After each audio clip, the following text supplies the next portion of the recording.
బెల్లంతో వండింది పాయసమే, పంచదారతో వండింది పాయసమే. ఒకటి తెల్లగా ఉంది, ఒకటి నల్లగా ఉంది, రెండిటి రుచి తీపి.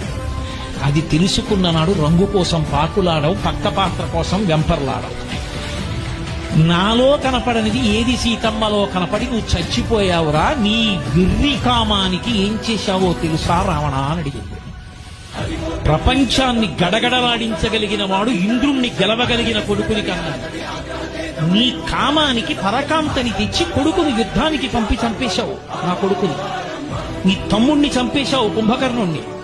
ఇప్పుడు నువ్వు చచ్చిపోతే నీ తమ్ముడు విభీషణుడు నీ తలకొరివి పెడతాడు.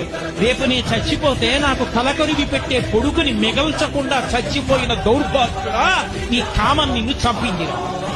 చెప్పరా సీతమ్మ ముందు సుందరకాండలో?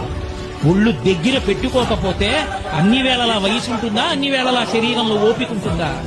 ఎంత తేలికగా ఓపిక ఉంటుందో